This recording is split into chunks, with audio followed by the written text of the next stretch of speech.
आप देख रहे हो जन संसद न्यूज। मैं आपको बता दूं, जिस तरीके से कुछ दिन पहले ही जो दिल्ली का चुनाव था, उस चुनाव में सबसे बड़ी एक बात निकल के आई थी, वादों पर वादा। लेकिन वादे होंगे पूर्ण, ये दिल्ली की जनता जानती है, उन्हें भी विश्वास होगा, तभी उन्होंने किया था मतदान।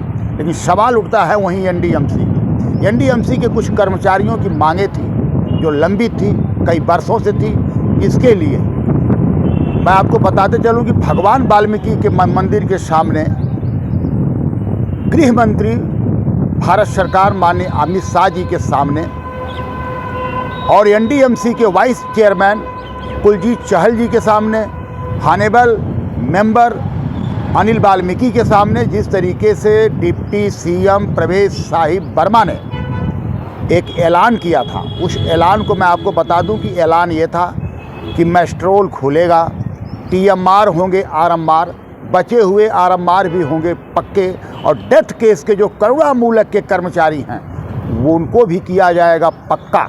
इस पक्के के वादे को लेकर के जिस प्रकार से एनडीएमसी में कर्मचारियों में जो हर्षोल्लास देखा गया, मतदान के दिन तक जो हर्षोल्लास था, आने वाली 8 फरवरी को जिस तरीके जीत का जश्न मना रहे थे, आखिर उनके कार्य भी अधूरे हैं। मैं आपको बताते चलूं कि जिस तरीके से टीएमआर के बच्चे लगातार गेट नंबर 2 एनडीएमसी के गेट पे खड़ा होते हैं और हाथ जोड़ करके प्रार्थना करते हैं कि हे भगवान, कब नज़र पड़ जाए चेयरमैन साहब का, कब नज़र पड़ जाए प्रवेश वर्मा जी का, कुलजीत चहल जी का, मेंबरों का, कि हम भी पक्का हो सकें। क्योंकि आने वाले नवरात्रों में माता का दिन है जो 9 दिन लगातार होगा। उनका सपना है कि क्या इस 9 दिन में माता उनके तक हमारी आवाज़ पहुंचा देंगी। मैं आपको बता दूं, जिस तरीके से डेथ केस को लेकर के यूनियन लीडर के साथ जिस तरीके से डेथ केस के बच्चे लगातार कभी बांसुरी स्वराज से मिलते हैं, तो कभी प्रवेश वर्मा से मिलते हैं, तो कभी अनिल वाल्मीकि से मिलते हैं,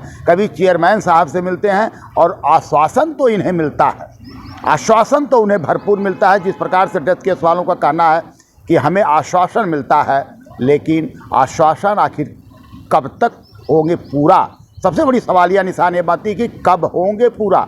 अगर आश्वासन मिलता है तो उन्हें ये कह दिया जाता कि इतने दिन में आप पक्के हो जाओगे, कम से कम वो खुशी से अपने त्यौहार तो मना सकते। लेकिन उम्मीद लगाए हर गलियों में घूमते हैं टीएमआर, आरएमआर और डेथ केस के बच्चे, लेकिन अभी तक केवल आश्वासन ही है। जबकि माननीय अमित शाह के बैठने के बाद अगर कोई प्रत्याशी कोई घोषणा करता है तो बहुत बड़ी मान की बात है कि माननीय अमित शाह जी ने ही 4400 आरएमआर कर्मचारियों को नियुक्ति दिए थे, उन्होंने पक्का किए थे।